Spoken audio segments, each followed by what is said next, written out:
Assalamualaikum warahmatullahi wabarakatuh. Okey, Assalamualaikum warahmatullahi wabarakatuh dan selamat petang dan juga selamat sejahtera kepada rakan-rakan yang berada di talian daripada saya nampak Cik Han daripada pejabat projek Timur, daripada pejabat Utara dan juga yang tengah. Jadi saya mengucapkan terima kasihlah, saya panggil short notice untuk meeting ni, perbincangan ni. Jadi perbincangan kita hari ni agak straightforward. Saya minta kita bincang secara ringkas. Adalah berkaitan dengan mesyuarat penyelesaian pelaksanaan program SCRP tahun 2021. Jadi saya dipahamkan projek ini telah dilaksanakan pada tahun yang lepas, tahun lepas kan? Tahun lepas. Dan kita telah ada dua mesyuarat. Satu mesyuarat penyelesaian pelaksanaan program LCRP bilangan 1 pada 16 Jun 2021 dan juga mesyuarat penyelesaian sama juga bilangan 2 pada 22 November 2021. Jadi kalau saya tengok dah ada dua mesyuarat yang telah dilaksanakan. Jadi saya tak nak sentuh dari segi teknikal kalau boleh lah. Kecuali kalau saya ternampak benda tu saya akan sentuh lah. Saya tak nak sentuh dari segi teknikal, cara kita buat kerja pun saya tak nak sentuh. Kalau seboleh-bolehnya saya cuba. Jadi saya mencadangkan ada 8 projek. 2 di tengah, 2 di timur, 2 di selatan dan 2 di utara.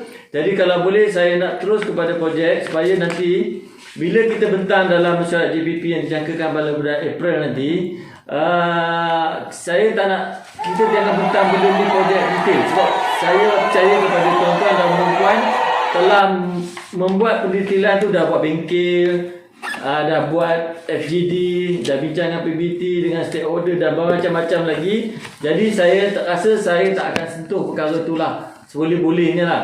Jadi saya nak tengok way forward kita, apa kita nak buat dengan projek-projek ni.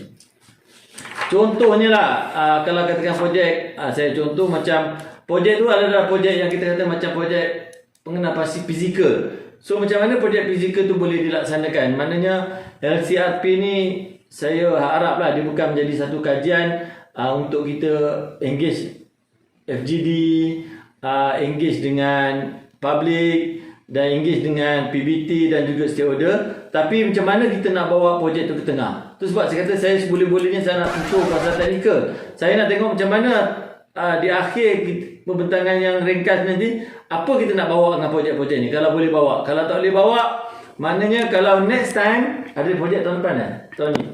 So next time projek yang super itu kita jangan buat lagi dah. Kita cari tajuk baru.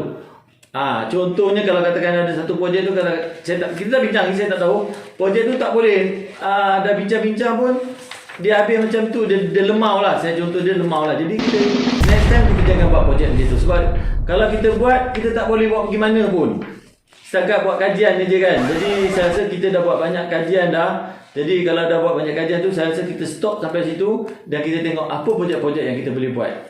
Itu maksud saya faham. Jadi nanti kita akan bincang balik benda ni secara berkelompok di akhir nanti. Saya nak bincang rumusan ni, macam mana kita nak bawa projek-projek ni untuk pembentangan ataupun kita bawa kepada peringkat yang lebih tinggi lagi lah. Jadi saya harap projek ni dari segi teknikal ni dia harap telah selesai. Dah bincang lalu banyak. Jadi kita kalau boleh tuan-tuan pembentangan ni biar ringkas saja. Tapi saya nak tengok apa dia punya tindakan selanjutnya. Yang itu yang saya nak tengok sebenarnya. Jadi saya rasa yang keduanya, untuk yang overall ni, mungkin nanti dia akan rumuskan nanti.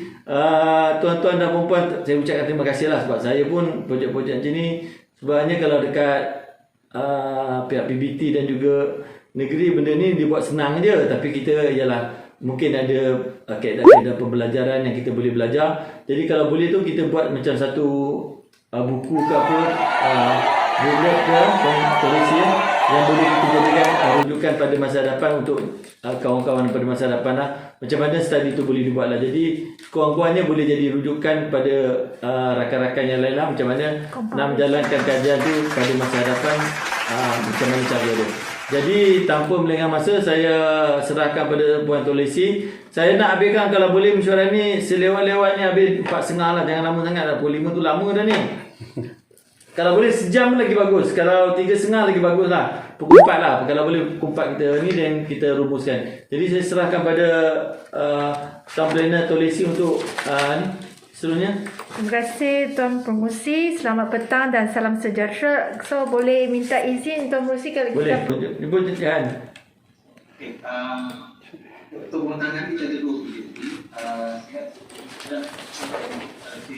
Saya satu di untuk tangan. Untuk ada Saifuddin.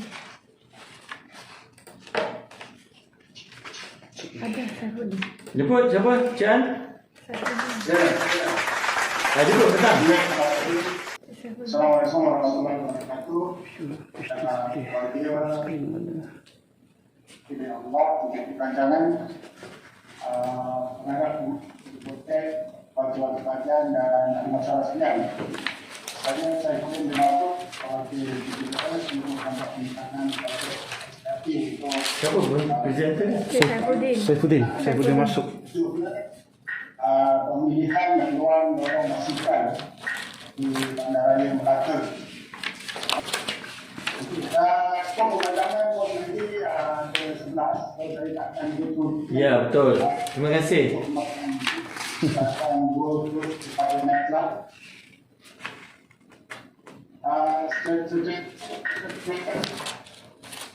Next, bermula daripada cabutan dalam rancangan projek yang di dalam rancangan kemajuan itu sendiri, iaitu rancangan tembakan majlis sejarah 2035 rancangan. Next, di mana di dalam rancangan berkenaan telah dijelaskan Big Move 6 dalam Big Move di dalam rancangan tempatan sendiri telah menjelaskan prasarana dinamik dan feature. Next, memang dia jelas dalam langkah ataupun inisiatif PA3 mempertingkatkan pengurusan lalu lintas pusat bandar dan seluruh kawasan rancangan tempatan dan efisien. So di dalam PA3 ni ada sub dia punya langkah cadangan laluan basikal dan obat. So kita ambil inisiatif untuk memperincikan ataupun membantu PBT ni untuk mengenal pasti laluan basikal ni agar lebih terperinci dan bagaimana hendak dilaksanakan melalui analisis yang kita telah buat nanti. Okey. Okey, dan ini seperti yang saya nyatakan perincian ni dah dalam masa tempatan. Next. Ini sedikit gambaran kawasan kajian keseluruhan kawasan ini. Okey, ini kawasan ini tanah cadangan. Next. Okey, matlamat dan objektif SCRP ini. Next. Memang sudah barang pasti untuk kita mencadangkan alternatif laluan dorong basikal untuk BNB gunakan ataupun ikat bagi pemohon peruntukan. Antaranya objektif projek yang kita identify dengan pasti laluan basikal yang paling support di kawasan BNB. Dan nombor 2, mengenal pasti laluan basikal dengan mengambil kriteria yang telah ditetapkan beberapa siri FGD bersama kita urus dengan agensi teknikal yang lain. Yang ketiga, membuka cadangan laluan basikal yang berpotensi berdasarkan senario keberat. So ada 2-3 senario, ada 2 senario yang kita cadangkan dan kita propose apa senario yang terbaik untuk ini nanti. Okey. Kita mencadangkan pilihan package laluan basikal secara terperinci. Next. Okey, ini skop projek saya tak sangka meletakkan ini secara terperinci. Okey. Fakta projeknya ini pun kita dalami datang masa tertentu. Okey. Di dalam sesi Pak Urus. Next.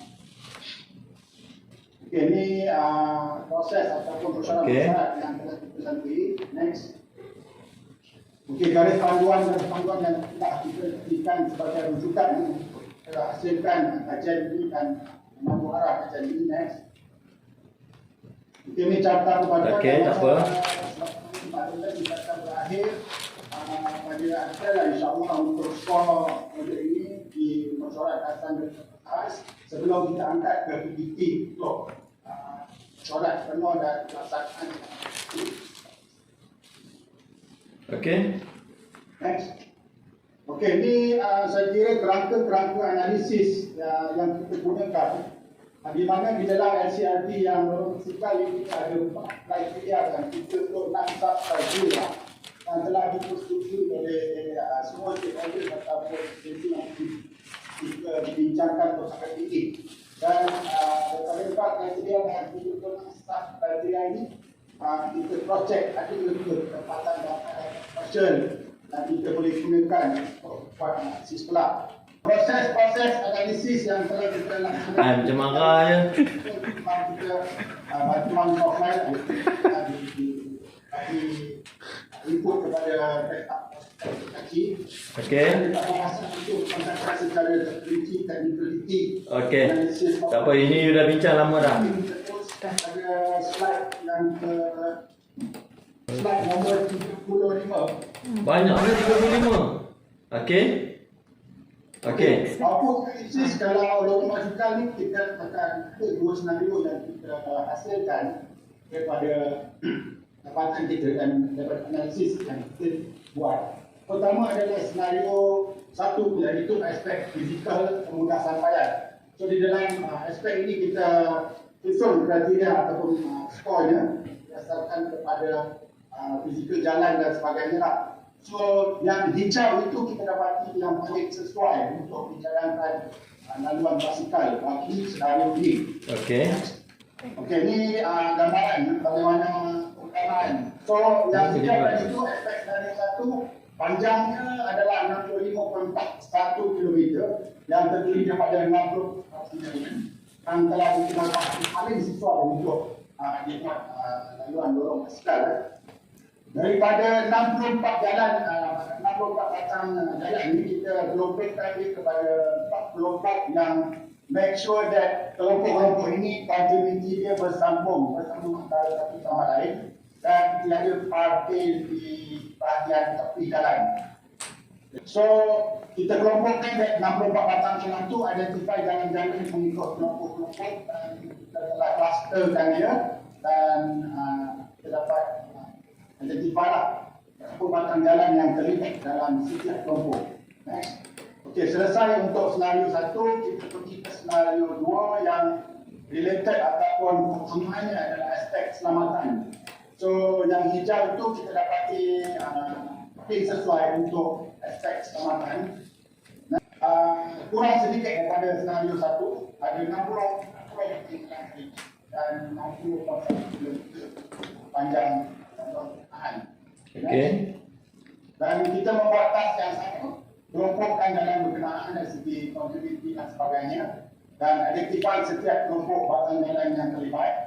Beginilah hasilnya kelompok-kelompok jalan berkenaan. Next. Okey, senario 3, aspek kawasan keutamaan yang cenderung kepada laluan-laluan yang diberi keutamaan dari segi warisan sejarah, tempat pelancongan dan sebagainya. So dapat hasilnya begini, yang warna hijau. So terdapat lebih sekian batang jalan yang terlibat 70 batang dan lebih panjang 73.3 km. So daripada sini kita kelompokkan seperti tas tadi lah. Next. So kita dah identify kelompok-kelompok dan batang jalan yang terlibat. Next. So daripada 3 senario yang kita cadangkan ataupun melihat kepada skor yang berubah tadi, pilihan yang kita fokus kepada ini adalah senario satu. Mana senario satu kalau menggunakan FC punya teknik, dia adalah yang terbaik dari aspek fizikal dan kemudahan sampaian. So kita boleh buat kepada ini senario yang kita pilih untuk cadangan berkenaan. Daripada senario satu ini kita perincikan sedikit apa yang terdapat di dalam senario tadi. Senario satu aspek kemudahan sampaian. Next. So kita perincikan sedikit laluan basikal untuk senario satu yang warna hijau itu kita zoom in kawasan berkenaan. Terdapat 3 ataupun 3 package yang kita cadangkan, kelompok-kelompok dalam yang kita letak identify. This is the first package design macam mana bila implementation di jalan itu nanti untuk dilaksanakan oleh MDMB.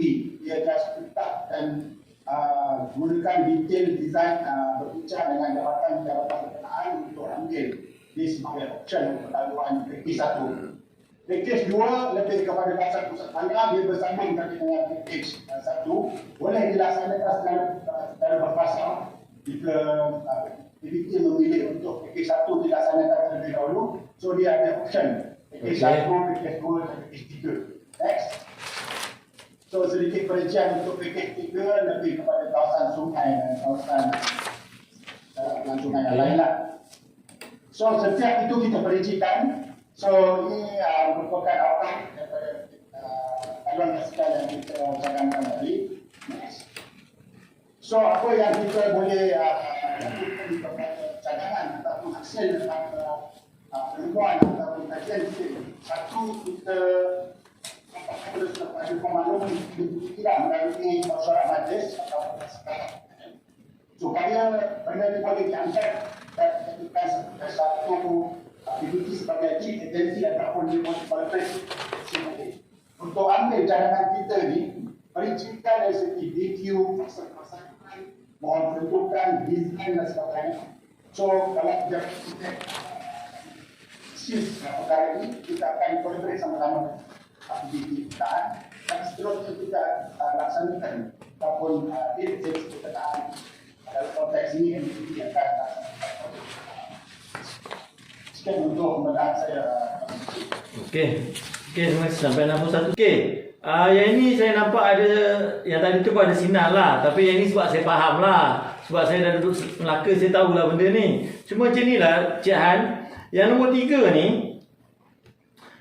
3 ni, boleh tak kita ambil, you dah ada jalan tadi kan? Berapa kilometer, you ambil satu average, 1 km berapa harga jalan tu tau? Untuk buat, dia bagilah spek dia pakai apa-apa, you tanya dekat PBT dia tahu, you tanya dekat Selangor pun dia tahu. So you ambil tu yang you kira anggaran kos yang majlis boleh pohon duit ni kepada agensi. Jadi saya minta juga yang tadi kat pejabat projek 2 tadi tu, termasuk yang ini, kita kena pasti projek ni bila kita habis, kita boleh bawa ke agensi mana dia boleh diketengahkan. Contohnya macam ni kan. Tapi semua pergi kat Motek lah. Yang tadi 2 tu pun kat Motek. Yang ni pun kat Motek juga. JKT boleh kot. JKT pun boleh. KPKT pun boleh. Boleh tak kita Cik nombor 3 ni, kita kira dia punya BQ, ambil 100 meter, berapa dia punya harga, you tanya dekat majlis dia tahu. Then you ambil contingency cost dia berapa, dan kita kirakan anggaran kos untuk berapa-berapa. So kita dah ada tunjuk design tadi kan. So you tambahlah sikit dalam part lelas tu design dia. Yang penting kita ada lokasi jalan tu kat mana. Dan majlis pun telah bersetuju. Cuma sekarang ni way forward kita nak bawa projek ni pergi angkat kat mana. Satu, kita bersetuju majlis, dan kita pergi agensi yang mengeluarkan duit. Yang tu kita nak tahu. Saya di pengalaman masa itu yang Pulau Subang. Di situ dia Pulau Subang Kembali. Selepas kita assist itu, kita assist, okey, tampil dari dalam saja. Kita assist itu. Jadi selepas kita menentangkan tempat-tempat yang sesuai untuk tujuan showcase, maksud itu showcase. Dan apa kita buat? Kita punya EQ.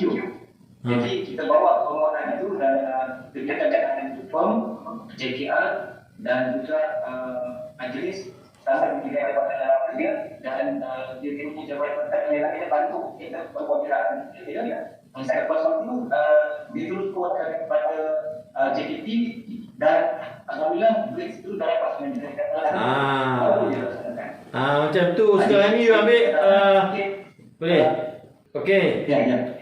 Cik Han dah nampak jalan dia. Yang 2 tadi nampak jalan tu. Yang Tuan Zahan dengan Tuan Zul, Tuan Faizal tengok Cik Han punya cara. Saya nak standardkan benda ni. Cik Han boleh tak detailkan dekat BQ tu. Nanti kita tengok satu agensi mana kita dapat mendapat setujuan majlis, ke agensi mana kita boleh forwardkan cadangan kita untuk dapat duit. Itu yang penting. Betul, saya setuju. Boleh tak berkongsi? Pada ni dengan tujuan ini projek ni kalau kita bimbing betul-betul yang majlis. Sebab ini biasanya dia akan jemput juga di sini kita mungkin dia ini sebagainya untuk kita tentukan saya tak tahu. Jadi biasanya kita jangan buat dengan YouTube. Cik Han detailkan Cik Han. kita agak-agak BQ dia 100 meter berapa dan kita kira yang tadi tu dan kita bagi dekat majlis supaya dia boleh angkat benda. Tapi saya puji, terima kasih Cik Syafuddin. Yang ini you nampak jelas, you nampak dia punya jalan-jalan mana tu. Sebenarnya yang ini yang lain tu pun okey lah, aktif lah yang lain. Tapi yang ini saya nampak yang kita boleh angkat. Sebab kita dah banyak kali dekat Melaka kita cuba benda ni, kita cuba sampai berjaya. Boleh? Boleh? Boleh? Boleh hantar JKT. Boleh, kita hantar JKT dengan Motek. Tapi kita kena detailkan sikit BQ tu, kena bincangkan majlis. Boleh kan? Boleh. Nanti kalau nak bagi kuat nanti kita minta lah KP kita sign. Boleh? Bila penyerahan projek ni kita serahkan minta KP kita sign nanti. Tapi saya minta itu yang tadi nanti kita yang ini tu kata platform kita belajar ni. Saya nampak macam tu. Itu yang berjaya kat mana? Alur Gajah, Cik An? Nanti Alur Gajah dan juga di Tampin. Tampin yang mana? Yang dekat Sepadan tu Twin City. Betul. Yang ini kita dapat. Kita guna model tu. So yang ini kita boleh pergi ke JKT. Yang ini memang senang dapat. Sebab yang ini saya dipahamkan model ni digunakan oleh Penang untuk dapat bajet. Bawa JKT. Tapi dengan justifikasi kita, saya rasa dari teknikal dah selesai. Cuma sekarang way forward kita macam mana kita nak dapatkan duit tu bagi pada community. Boleh? Okey, thank you, cantik. Ada pandangan lain? Ada kita nak pergi projek kedua. Projek kedua apa ni? Jangan panjang benda juga. Ini jelas, senang. Gemas tangguhkan banjir. Ini tangguhkan banjir ya. Ini ada tengoklah macam mana. Saya tak pernah pula tengok tangguhkan banjir ni. Jemput. Terima kasih Tuan Ibu saya. Siapa lagi? Cik Syafuddin lagi? Syafuddin lagi. Berkenaan dengan SCRP pemilihan kawasan perlakuan banjir. You banyak pula ni. Cik Syafuddin, you banyak ni ada slide berapa ni? You dah tengok tadi 2-3 slide. Tengok yang mana penting je. Pergi ke findings apa yang kita dapat di hujungnya. Boleh. Dah tahu dah. Cari hari senang. Okey. Ya, jadi kita cross ke slide Laju sangat ni. Okey, tak apalah. Tak perlu tu. Tengok apa tu. Okey. 38. Okey, 38. Okey. Okey, 38 kita come up dengan tadi kriteria memang kita dah decide dan tetapkan kriteria dan skor ya. So kita come up dengan 2 senario lah.